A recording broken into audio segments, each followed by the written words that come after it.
Aduh, hai. Selamat datang ke Fakulti Kaki Lima. Aku distracted dengan dia orang ni punya behaviour.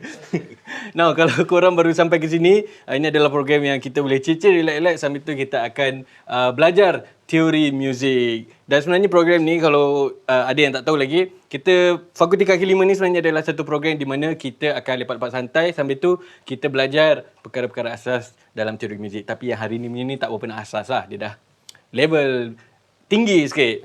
Harapan kita sebenarnya kita nak korang yang mengikuti program ni sama ada di YouTube ataupun di sini one day boleh baca skor. Atau paling cikai sekalipun korang boleh baca lead sheet. Sebab lead sheet ni adalah benda yang satu dokumen yang sangat penting yang musician akan selalu guna. Sebab kadang-kadang kau nak perform 20 lagu, kau ada masa 2 hari je. Tak sempat dik 20 lagu tu. Tapi kalau kau ada lead sheet, benda tu possible. Dan kau boleh tulis balik lagu kau dan kau boleh baca orang lain punya lagu. Jadi nak buat arrangement, nak discuss pasal elemen-elemen muzik dalam tu lagi mudah lah. Okay. Dan hari ni kita ditemani oleh band daripada Ipoh. Jauh dia orang datang ke sini. Kita ada Kazim Band. Yes. Astagfirullahaladzim. Inilah budak-budak sekarang ni perangai. Dalam kelas yo. Apa hal? Anyway, kalau korang ada soalan, tulis di ruangan komen. Yo, lepas tu soalan. Kalau korang yang ada kat sini, korang tanya je anytime, okay? Okay, Mai. Dan kalau korang ada buat post apa-apa yang berkenaan dengan kita punya program, gunakan hashtag Fakulti Kaki Lima so that semua orang lepas ni boleh jumpa kita punya konten-konten dan material. Semangat betul dia orang ni.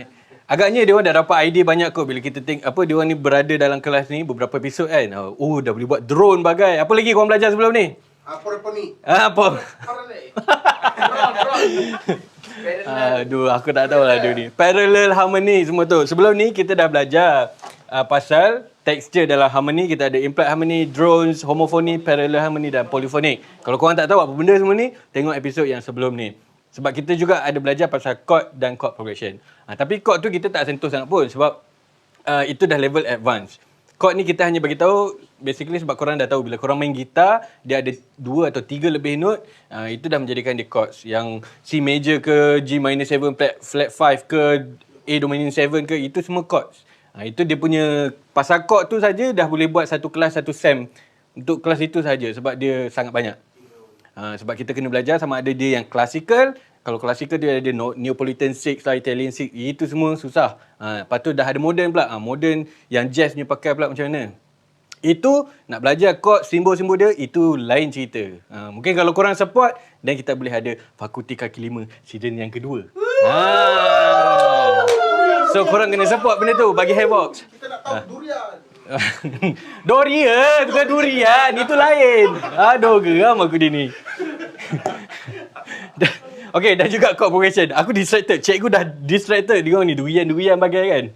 Okay, hari ni kita nak tengok harmonic punya analisis. Now, ini kita akan banyak guna. Korang nak kena tahu all these term. Sebab kita banyak guna dalam apa orang kata perbincangan-perbincangan yang melibatkan muzik. Now, apakah itu analisis untuk functional harmony? So, kita kena tengok pada gambar raja.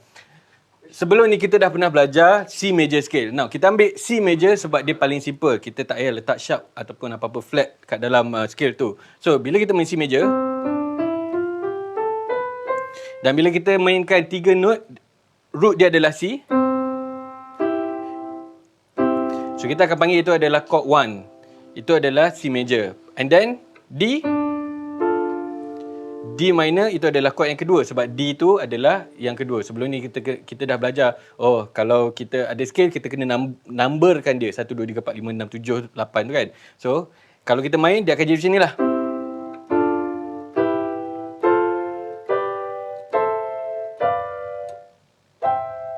Okay, so itu kita panggil dia sebagai functional harmony di mana kita akan nomborkan. Kalau korang tengok kat situ ada Roman, kalau besar contohnya begini, 1 ini maksudnya major. 1 major. So kalau kita kata 1 major dalam key C, maksudnya C major lah. Kalau kita tengok nombor kat situ 2, nombor kecil, so maksudnya dia minor. So let's say lah kita cakap, 2 minor dalam C major. So maksudnya dalam C major, 2 dia, note yang kedua dia apa? D. So maksudnya D dia adalah D minor. Dan korang tengok dekat dalam gambar rajah tu kita ada 3 minor. Yang keempat tu 4 major, 5 major. So F major, G pun G major. And then 6 minor maksudnya A minor. And then 7. Ini menarik. Dia ada O gitu tu kan.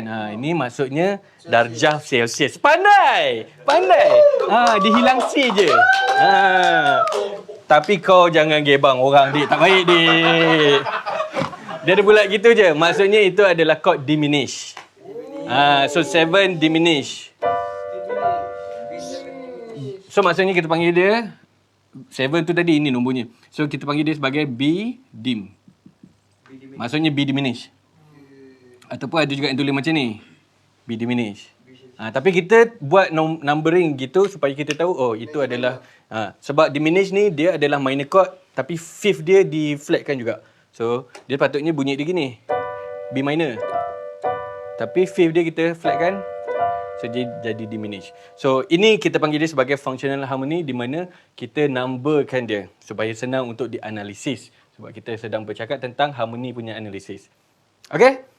Cukup untuk faham ini je. Maksudnya setiap chord, setiap nada-nada yang kita main dalam scale dan chord yang dibina di atas scale tu, kita ada numberkan dia supaya senang untuk kita refer.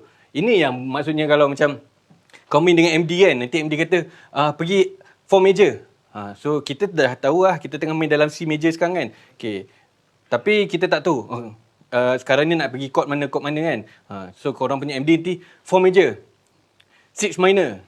So kau dah tahu. Kadang-kadang dia tak sebut pun 6 tu minor ke apa. Dia just 6. So kau dah kena tahu lah. 6 dalam that key kena minor. And then 2 minor. So ini benda-benda yang korang akan hadap kalau korang main contoh dengan abang Shah Slam ke mana-mana MD lah yang memang ad hoc. Yang itu memang perlu ilmu ni.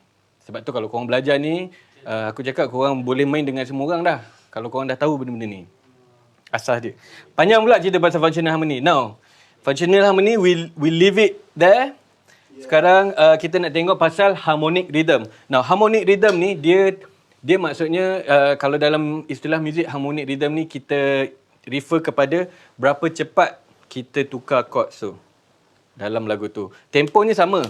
Ini tak ada kena-mengena dengan rhythm, as in drum punya pattern ke tak ada. Dia maksudnya gini, contohnya, let's say kita ada 3 harmonic rhythm, satu slow, medium, fast.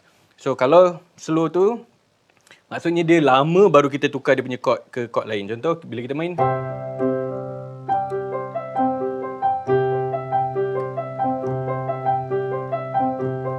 ni masih chord yang sama.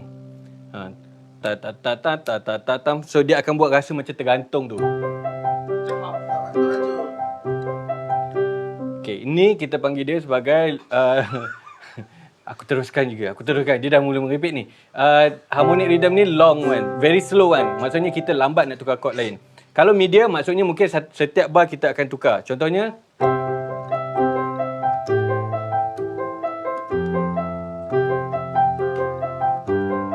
okay. Kalau fast punya harmonic rhythm maksudnya every beat tu kita tukar. Dia boleh jadi every beat ataupun every 2 beat. So dia jadi. So bezanya adalah kalau korang pakai yang very slow punya harmonic rhythm, dia akan buat rasa macam tergantung lama. Kalau medium itu yang normal biasanya kita guna. Kalau fast tu dia akan bagi sense of moving forward.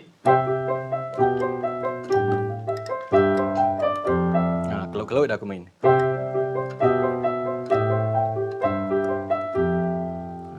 So kita ubah chord dia.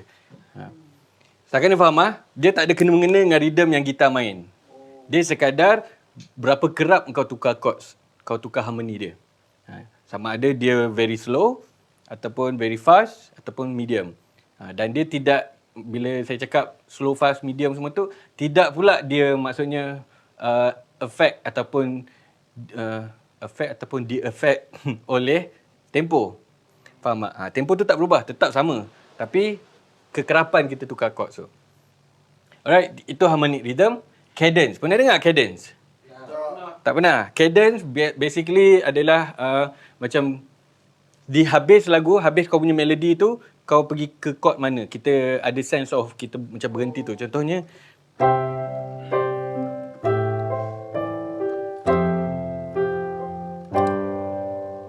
itu cadence.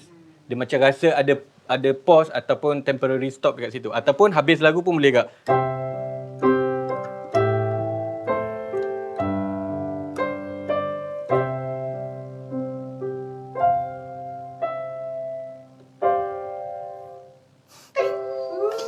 Dia orang punya dengar tu. Cadence tu maksudnya kita melodi kita tu dan chord yang kita mainkan tu habisnya ke mana? Balik rumah ke atau nak tergantung ke? Cadence ni kalau nak go deep dia ada 4 jenis. Kita ada perfect cadence, imperfect cadence, plagal dengan interrupted cadence. Tapi kita tak belajar yang tu kat sini sebab yang itu itu pun satu modul yang panjang juga. Okay? And then diatonic harmony. Nah. Ada soalan. Okay. Saya ada soalan. Yes. Pasal cadence. Kan dia cakap pasal untuk last note kan. Anda kata last note kita tak balik pada key asal lagu, diterima ke tak? Dia terima. Itu yang saya cakap tadi, dia ada 4 jenis. Perfect cadence maksudnya dia habis terus. Imperfect cadence dia bunyi macam habis tapi tak habis. Dia ada plagal dengan interrupted. Plagal ni dia ada kualiti dia yang tersendiri. Interrupted tu yang maksudnya dia terus kau dengar dia habis kat melodi tu tapi chord dia tu dah kau rasa macam nak kena pergi tempat lain dah. Dia terus so dia ada nama-nama dia dan dia ada teori dia. Yang itu at least korang dah tahu pasal cadence ni kan. So kita dah ada pintu, tinggal korang jalan dan buka pintu tu sendiri. Cari dekat YouTube, ada banyak pasal cadence ni. Tapi kebanyakan material pasal teori muzik dekat YouTube semua bahasa Inggeris. Fakulti kaki 5 je kita baru nak buat dalam bahasa Melayu. Nampak. Okey. Okey, kita sambung sikit lagi. Kita ada diatonic harmony. Nah, sebenarnya diatonic ni bila korang dengar perkataan diatonic itu bermaksud kita ada satu bunyi macam mana dia masih dalam key. Dia ada sense of ada key tu. Dia ada nak pergi ke mana. So contohnya macam kalau kita tengok dekat dalam kita punya paragraf, bukan paragraf, kita punya gambar rajah ni, kita ada C major, D minor, E minor, F major, G major, A minor dan B diminished. Kalau kita main chord progression yang menggunakan chord sini, itu masih dalam diatonic. Maksudnya semua chord yang dibina tu ada dalam scale C major tu. Dia kontra dengan chromatic. Chromatic ni maksudnya kau punya chords tu dah tak ke mana-mana, kau dah ambil daripada key lain apa semua kau dah masuk, itu kita dah panggil chromatic. Dia punya feel dia tu, contohnya kalau this is diatonic.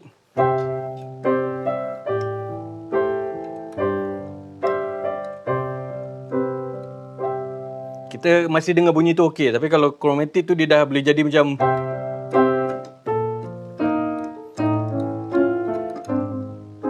dia dah bunyi dia dah rare. Dia dah wasted lah, dia dah macam tak ke mana-mana kau pergi. Kau dah tak rasa macam dia ada kiblat. Macam tu. So macam suka hati mak pak dia. Suka hati mak pak dia. Dia tak ada pedoman dan pegangan yang utuh. So ini beza dia. Sebenarnya tapi benda tu kita mesti gunakan dalam muzik. Jazz banyak pakai. Ada soalan? Oh, dah jawab dah. Tak ada soalan dah. Anyway, kalau korang yang di rumah ada soalan, tanya di ruangan komen. Aku tahu dia ni sebenarnya ada banyak soalan tapi dia orang akan tanya di belakang-belakang. So berkenal-kenal sesama kita so that one day follow kita punya social media semua. Anything korang boleh tanya dekat situ. Di YouTube, di social media dan di mana-mana jua. Alright, kita saksikan persembahan daripada dia orang ni. Tengok dia orang pakai chromatic harmony ke, diatonic harmony ke. Kita tengoklah muzik dia orang macam mana rupa. Pedoman ke tak ada pedoman. Kita jemput Cousin Band.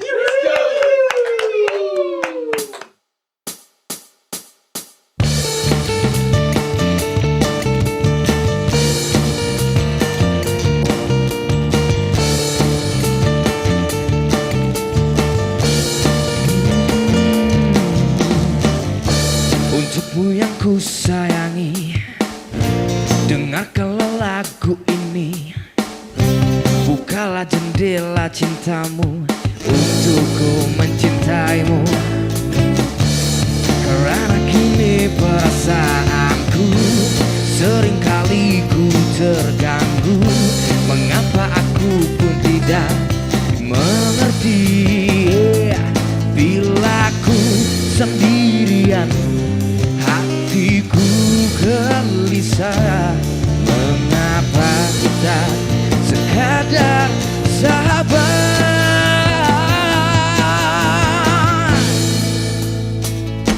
Setelah sekian lamanya kita bersama suka duka, kini tibalah masanya untukku alunkan cinta. Setelah sekian lamanya kaulah bidadari bidadari ratuku yang diutuskan untukku. Bukalah jendela cinta, oh sayang.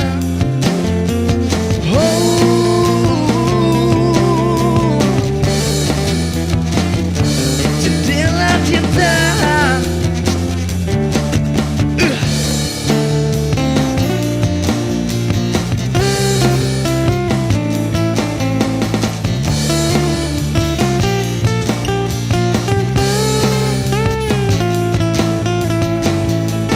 Bila ku sendirian, hatiku gelisah.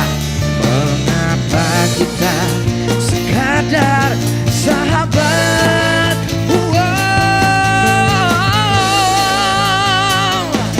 Setelah sekian lamanya kita bersama suka duka, kini tibalah masanya untukku alunkan cinta.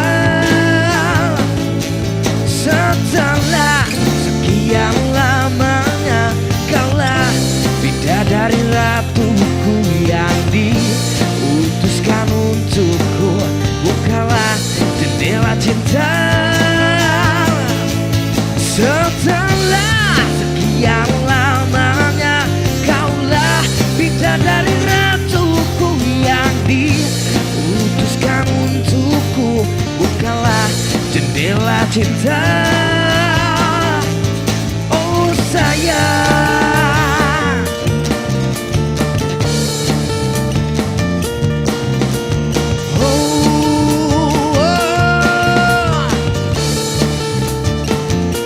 Jendela cinta. Untuk pengetahuan korang, semua modul yang kita gunakan dalam Fakulti Kaki Lima diketuai dan dipantau oleh Profesor Madya Khairil Anwaruddin atau dikenali sebagai Profesor Budin daripada Universiti Malaysia Kelantan.